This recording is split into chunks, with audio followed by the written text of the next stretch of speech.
And a very happy Tuesday to you at 12:08 in the West. This is the John Phillips Show on Talk Radio 790 KABC, broadcasting live from the Morongo Casino Resort and Spa Living Room Studios. Mr. Randy Wangs, the sports desk in Culver City. John, at a big labor event in Philadelphia, Kamala Harris was giving shout-out after shout-out after shout-out, including to somebody that doesn't actually have a job yet. And to the members of our administration, including Acting Labor Secretary Julie Su. And I just have to tell you about, I'll call her Labor Secretary. I'm not going to say the word acting. I've known her for many years, and she is a true fighter for the working people and working families of America. Thank you. I love the fact that they don't have the votes for her because this woman is such a slow-motion train wreck that they try to find some sort of administrative trick to keep her there forever without the Senate ever having to vote to confirm her. Yeah, because she was deputy, she could be the acting director for as long as she wants, and just as long as there's a Biden administration, she can do the job, but not have the title because she can't get through the Senate because, well, she's been pretty problematic for California. The party of democracy, ladies and gentlemen. We are doing it. Did you see how Grampy Joe just got involved in another Grampy Joe incident? In fact, this might be the most Grampy Joe incident of all the Grampy Joe incidents. What did he do? And then we went to sleep. Sergeant Tyler Vargas Andrews is a Marine who survived the explosion in Kabul that killed 13 Americans. He says that when Joe and Dr. Jill came to his hospital room to visit, the president reached out to shake his hand, even though his arm was gone. Immediately after realizing he tried to shake the hand of a man who didn't have an arm, Biden starts going off about his dead son, and then he leaned into his face and said, "What do you want?" Well, like, what do you need? What do you want? Here's why I got to defend Biden on this one. I am not anywhere close to Biden's age. I'm like a third of Biden's age. And when I was 21, I met Stevie Wonder at a radio station, and I reached out to shake his hand. Did he shake your hand? He couldn't see it. I know.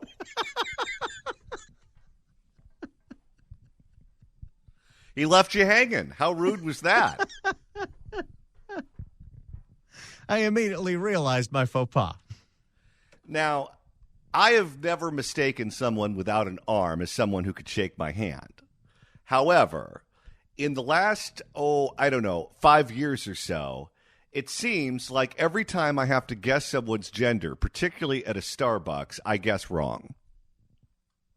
Yeah, you're better off going as neutral as possible on that one. Well, I was taught as a child that to be polite, you have to say, yes, sir, no, ma'am. Not, hey, you. Hello, sir. Hello, ma'am. That's how I was taught. I'm programmed that way. It's just something that I reflexively do.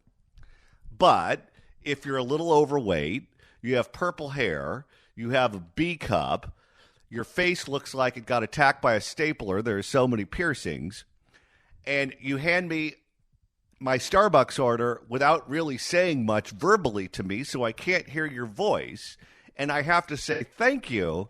Saying thank you, ma'am, thank you, sir, is a multiple choice test where you're guaranteed to get the wrong answer. And that happens to me all the time. And I keep telling myself, stop saying thank you, sir. Stop saying thank you, ma'am. Just say thank you and move on. It's easy. And I can't stop doing it. And they always just grumble and roll their eyes when I get it wrong, which is about 50% of the time. Your entire life has become the It's Pat sketch from the early 90s Saturday Night Live. Pretty much. Which I know very well of because my dad used to call me Pat. The bullying didn't go on at junior high, did it? It happened in the actual house. All over the place. That's how you end up in radio. 800-222-KABC is the telephone number, 1-800-222-5222. Well, if you've been watching the local news, the heat wave is no longer the top story. The top story here in the state of California is the California Lottery Mega Millions jackpot, which is now at let me look. It's always updating. $1.58 billion. And the jackpot drawing is tonight at 8 o'clock. Randy, do you have your tickets? Absolutely not, because nobody's going to win. Nobody won the last time. Nobody won the time before that. Nobody won the time before that. You have a better chance of getting eaten by a shark while being struck by lightning than winning the lottery. And if you actually do happen to win, it will bring you nothing but misfortune. Which, of course, is why I stopped at a gas station on the way into work today and bought lottery tickets. Well, for you, that's like a nicotine patch to handle your gambling, Jones. It really is. If you're a chronic gambler and you don't live in Las Vegas, you have to get creative. And boy, does the California lottery provide options for being creative when the jackpot gets to be $1.55 billion. You seem like the kind of guy that has a quarter in his pocket just in case you pick up a scratcher. Oh, absolutely. And let me tell you, if I ever win one of these jackpots, you're not going to hear from me ever again. It's just going to be that cartoon sound of the cartoon running away, and that's going to be the end of it. That's exactly what you'd hear. And I would show up to a new place. I would try to lay as low as possible, and everything I would own would be one great big monument to white trash excess. I'd have the guitar-shaped swimming pool. I would have soda fountains in virtually every room, including the closets. And every room, including the bathrooms and the kitchen and the closets, would also have televisions that have access to all of the subscription services that I would still be stealing. That's what a lottery winner, Casa de Phillips, would look like. Now, the problem with winning the lottery is not all of the money that you could spend on yourself. For that, the possibilities are endless. The problem with winning the lottery is the fact that there is nothing you could do, absent turning the ticket over to someone else, that will make the people around you happy. And I think we all know that's true. Because if you win $1.55 billion, it's not one of these situations where people have a hunch as to how much money you're worth. They know exactly how much money you're worth because it's going to be in the paper and there's going to be a picture of you with some hack from the California lottery presenting you with one of those huge Ed McMahon checks. They'll know exactly how much money you're worth. Now, the impulse, if you win the lottery, I think for most people, would be that you would help out your immediate friends and family. Do something, even though they didn't win and you won, to help improve their lives. I don't know about you, Randy, but what I would probably do is pay off the mortgages of my close friends and family. I think that would be a good thing to do, don't you? That'd be a beautiful thing. Maybe put a couple of nieces or nephews through college. That's right. Those sorts of things. Not necessarily give them money itself, but take care of something that you know is important to them. Let them know that regardless of what happens to them in their life, they will always have a roof over their head. And if they have kids that are going to college, make sure those children are educated so they can provide for themselves and their family in the future. I think that is a wonderful thing to do with the money. What you don't want to have happen is your life turn into one giant episode of Shark Tank, where every friend you've ever met is trying to pitch you on some investment idea. Oh, and that's exactly what would happen. No one is going to come to you and say, hey, can I have $1 million? They're going to come to you and say, hey, John, I've had this idea of this company that I've been looking to start, and all I need is a little bit of seed money to get this thing off the ground, and then I'll be rich too. Or, hey, John, I have this investment firm that now is investing money and managing wealth. I think my firm would do a great job managing your wealth. So turn it all over to me. Those are the types of questions that you would be asked.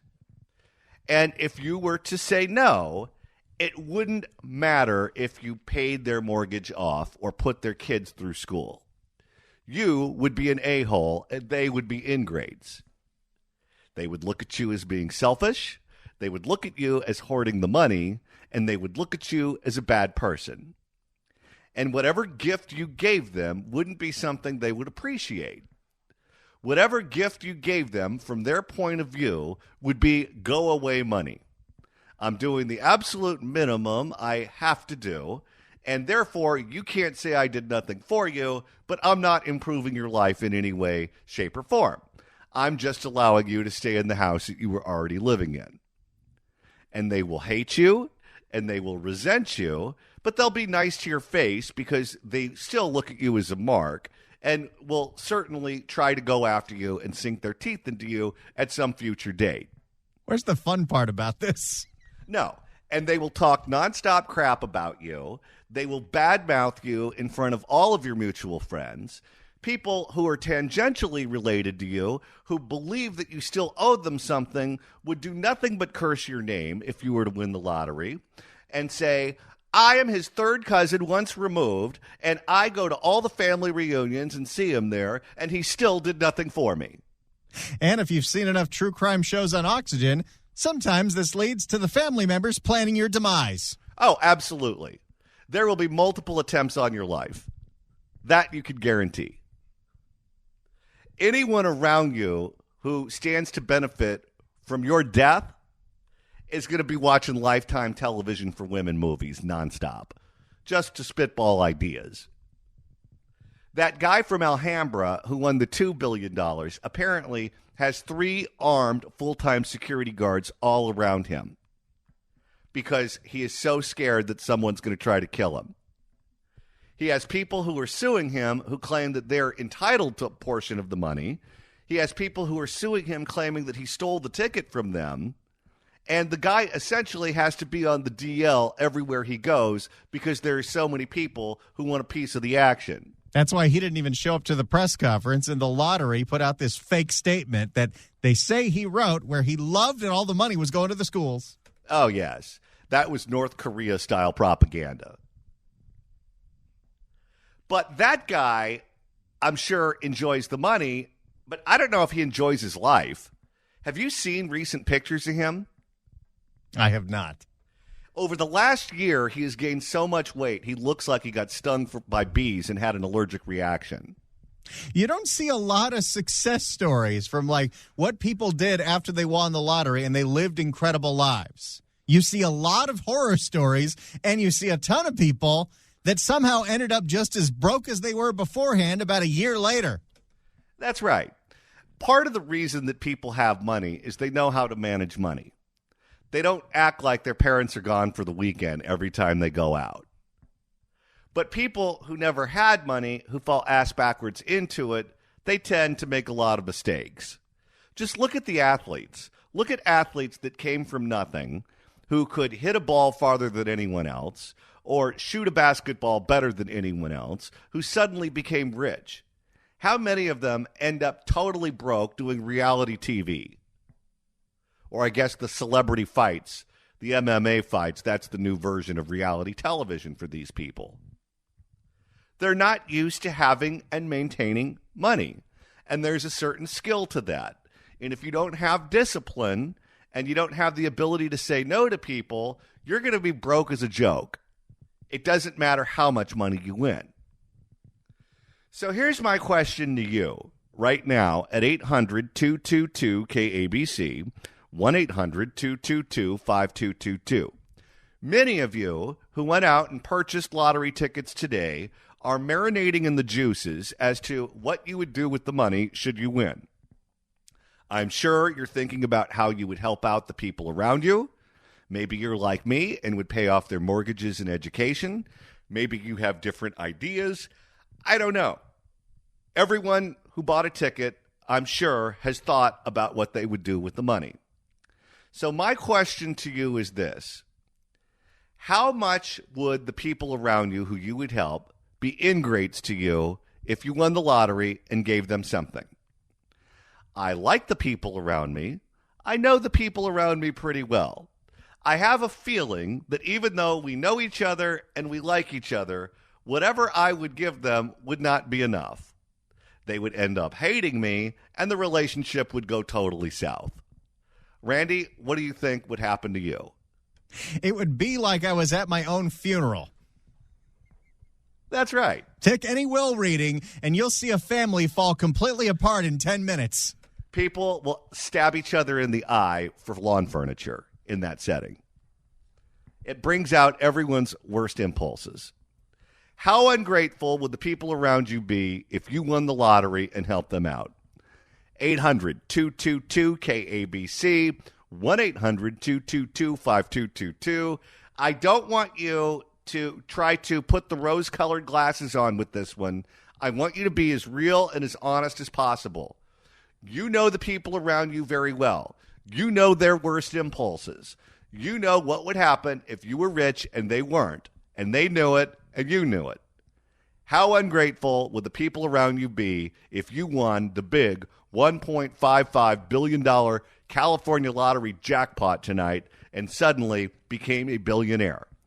800-222-KABC, 1-800-222-5222.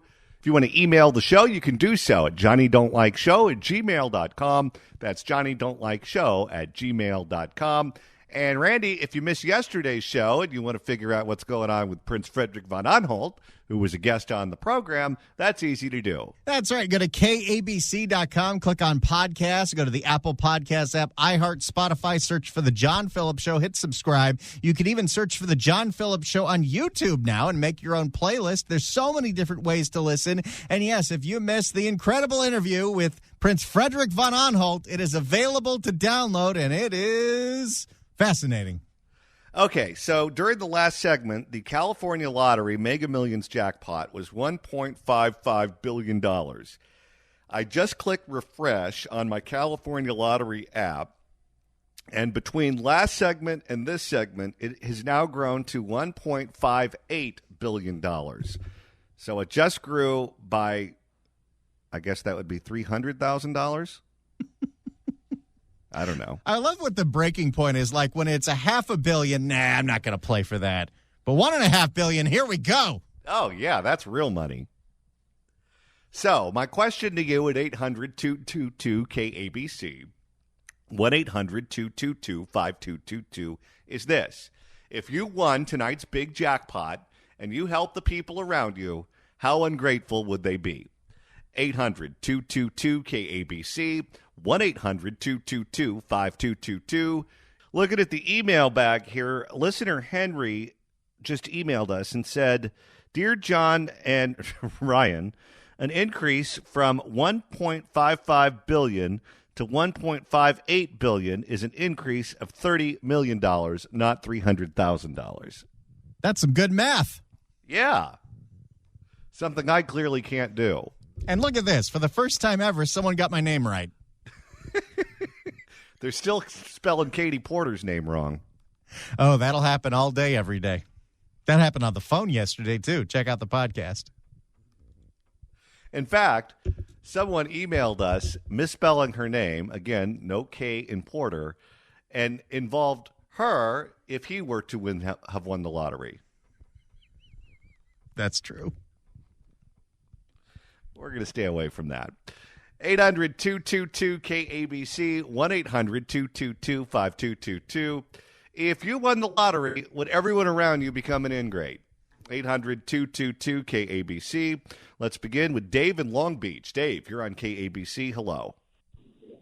Hey, guys. I would set up my immediate family, paying off their mortgages, probably give them about $5 million a piece, and then I would be gone like a fart in the wind. Okay, so you would give them actual cash.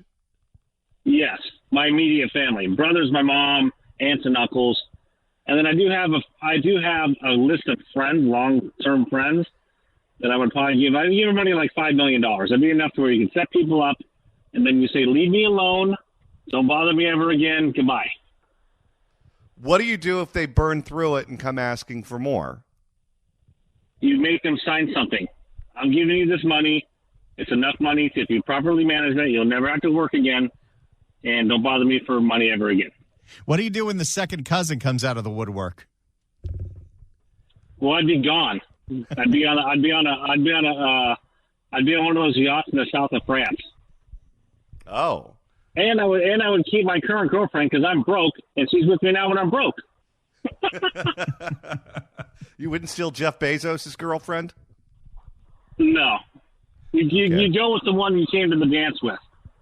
Okay. Smart man. Thank you for the call. Let's go to Patrick in Harupa Valley. Patrick, you're on KABC. Hello. Hey, John, how are you? Good.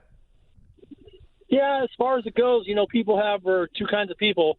They're either grateful for everything or nothing's ever enough. I would give my money to the people I know anonymously. And with that in mind, if I have a shoebox full of $100 bills shows up at KABC for you, I won. Okay, now you can't really hide it that way, though, because if you win the lottery and it's published in the paper and suddenly someone puts $10 million into your mom's bank account anonymously, she's going to be able to connect those dots. Well, by that time I'd probably change my name to Richard NU or something like that. Probably one of the best investments that you can do with at least $50,000 of your $1.5 billion is very, very, very altering facial surgery. Oh, yeah. I think, I'd do something like that. And besides, I'm getting old anyway. Why not? Why not? You could go to where Sammy Sosa went and even change your race. Yeah, will I have fish lips? That's what I want to know. Thanks for the call, sir. I appreciate it. Let's go to Maggie in Reseda. Maggie, you're on KABC. Welcome. Hi, John. Hi, Randy. Hi. If I won the lottery and I paid off people's mortgages and houses, everyone would be grateful except for my boss, because I would be out of here as quick as I could. I'd pay off my mortgage, buy my children houses, and move to the Central Coast. Now, if you won this money and you've already decided that you would quit your job, would you bother to show up to work with a box and put all of your items in there, or would you just leave lickety-split? I would take down my pictures of my children and my grandkids and my dog. Oh, and I would wouldn't. delete my Excel files.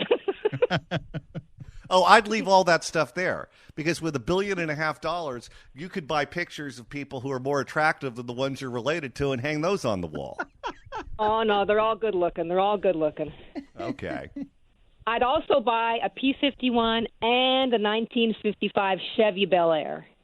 Okay. Well, you're a car buff. Yep. Okay. Well, thanks for the call. I appreciate it. For that kind of money, she could buy the Motorman. She could buy Jay Leno's garage.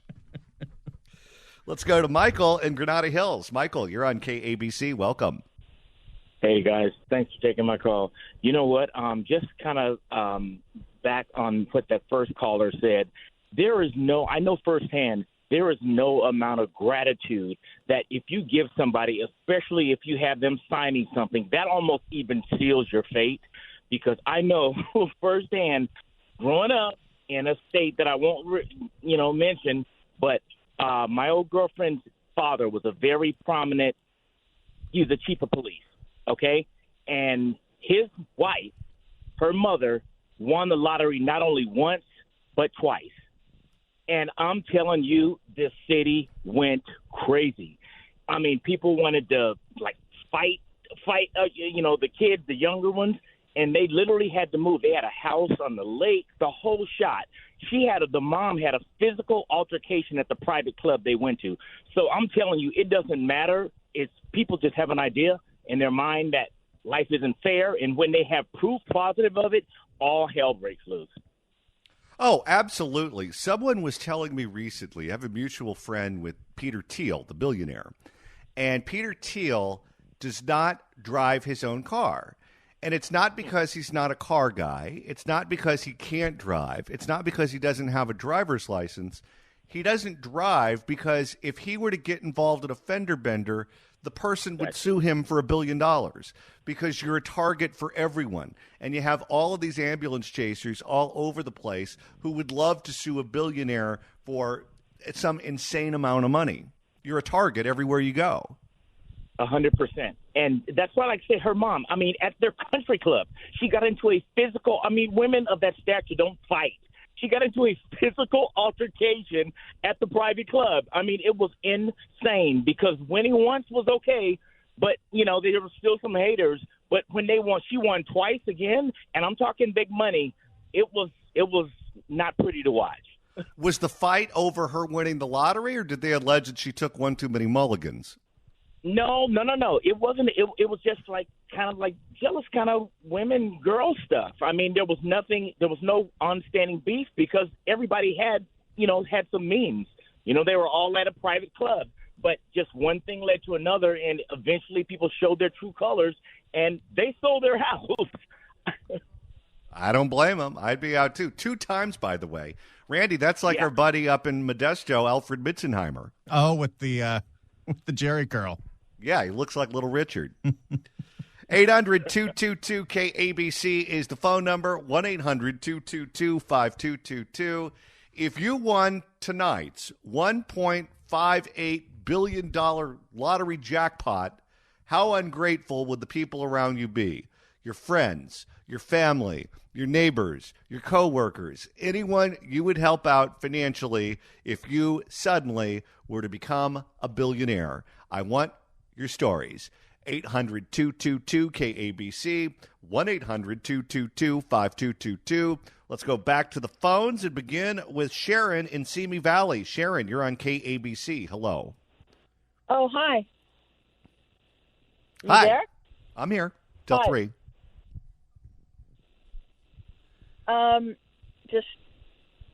I would get an English butler, a Bentley, a pool in my backyard, grass in the front yard. Yeah, I'd probably give some money to my friends and stuff, and then just sit back and see what happens. Would you give them cash money, or would you do things like pay off their mortgage, pay off their student debt, those sorts of things? I could do that, I suppose. It wouldn't bother me with the billion. Would it bother you if they kept coming back to you for more money? Yeah. Once I give them something, that would be it. Lose your number. That's when you turn the grass in the front lawn to a big-ass gate. With a moat. We have a big-ass gate. I have a beautiful house. I just need a few improvements. And You need a moat with then- alligators. Yeah, I could put a moat around it. The HOA would have to approve, though. No, then you buy the HOA. What? Right. Just make Yeah, sure all it's these beige. all these house permits mean a thing anymore, would they? All right. Thank you for the call. Let's go to Harry in Altadena. Harry, you're on KABC. Hello. Hey there, how you doing? Good. Okay, here's what I would do. Number one is I would buy a house, a mansion, but keep my old house so people thought I still lived there. If they saw my name in the paper, I have a common last name. I tell them it's a mistake. I'd anonymously pay off mortgages, give everybody $5 million, so everything would stay the same. And if they ever came over to visit, I'd say we're out at the Olive Garden or someplace like that. We'll be there in about a half hour. That's how long it would take us to go home to our old house, and everything would stay the same. And then you'd be in a mansion, elusive, like a Willy Wonka type of character. Exactly. And that way, everything would stay the same. And this anonymous payoff and stuff like that, they would just think it was just fate, luck, or somebody that they did something nice for. But all our relations would stay the same. And I would be able to see what they do with the $5 million before I decided to give them any more. And that's how I would do it. So they think every time they want to bring the grandkids over or something like that, okay, we're about 20 minutes out, and then we come back and pretend we're still living in the same place, and that's about it. Would you give a sizable donation to the USC School of Social Work in Mark Ridley Thomas's name? No, I wouldn't, because I went to USC and I know the deal there. You can buy a degree. It's always been that way. All right. Thanks for the call, sir. I appreciate it. Let's go to Tom in Torrance. Tom, you're on KABC. Welcome. Hey there. First of all, you guys are great. Always make me laugh. But because my wife tells me what to do and how to do it all day, if I won, I would get it in $1,000 bills, roll up the bills, and do a bunch of blow, and then light a cigar with it afterwards. And when it was all gone, I'll turn to her and say, I bet you didn't see that coming. I love that the first thought is spite. No. Look, I'm obviously joking, but my kids would probably be the biggest problem because they're actually all three great kids and they work really hard and they're nice people. But I'm sure they would think I'm just going to dump like $20 million on each of them or more. And I would say you got to earn this by continuing to work hard. I'd do it as a stipend or whatever. Like, you keep working hard, I'll give you X amount of money every year to supplement your income. And then, when I'm gone, they can have most of it. Well, if you suddenly have $20 million in your bank account, bad habits would start real fast. First of all, you'd probably quit your job. Second of all, happy hour would probably start real early. Third of all of your hobbies that cost a fortune that you were not able to do because you didn't have the money would consume your life. And you'd probably destroy all your interpersonal relationships with everyone around you. Right. And that's why they'd have to earn a smaller amount every year by, working hard. All right. Smart man. Thanks for the call. Let's go to Anthony in Ventura. Anthony, you're on KABC. Welcome. John and Randy, I've been thinking about this for a long time. And what I would do is I would take and I'd look for a plot of land of somewhere to live, Midwest, somewhere out of this state. And then I would rent a big hall, like maybe the Queen Mary, some big facility, and invite all of my friends, my neighbors, my family, anybody associated with me, and we'd have a big party. But that party would also be a lottery in and of itself. So people would come in, they would get a ticket or two, however I planned it, and they would have a shot at winning with much greater odds than I had. And everybody's going to win something, but there'll be some big prizes. So therefore, everybody's taken care of. Everybody had a shot like I did, but much better. And then after that's all said and done, if they came to me, it's like, we had the lottery already, and you got yours, and you're lucky to have it. So if you won, it would essentially be like the end of the Oprah Winfrey show without Oprah Winfrey. I guess you could say that, yeah. That would be good. I can see the headlines right now. Riot on the Queen Mary.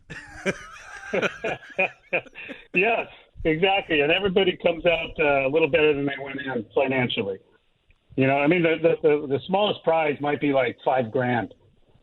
So, so you blow $200,000, $300,000, $400,000, $500,000. I mean, that's nothing compared to what you're getting. But then everybody's going to be so happy. And they would feel guilty coming back anyway, right? Wrong. Well, I could see this turning into a game of Clue. If suddenly everyone's walking off with $5 million, there aren't people who are going to be walking off. They're going to be walking the plank, and some people are going to be walking off that ship with $10 million. Yeah, right. Yeah, could be. You know what? Maybe a game of Clue would be the way to do it.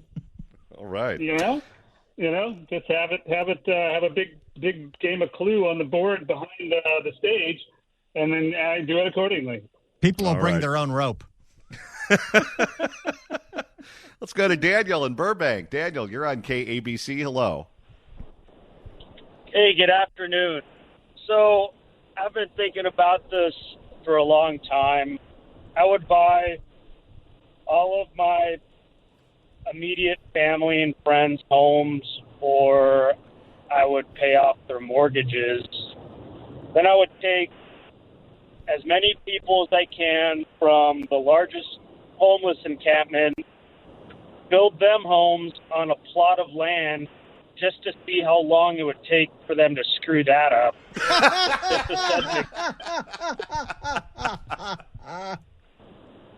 Just to set an example of, how great the majority of the voters and government that we have in California is. And then I would just enjoy the rest of my life. Hopefully not make too many mistakes. Well, I'll tell you this. One of the perks of living in the state of California is if you win the lottery, that is not money that's taxable by the state.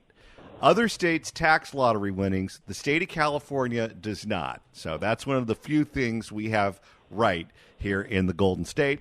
Thank you so much for the call, sir.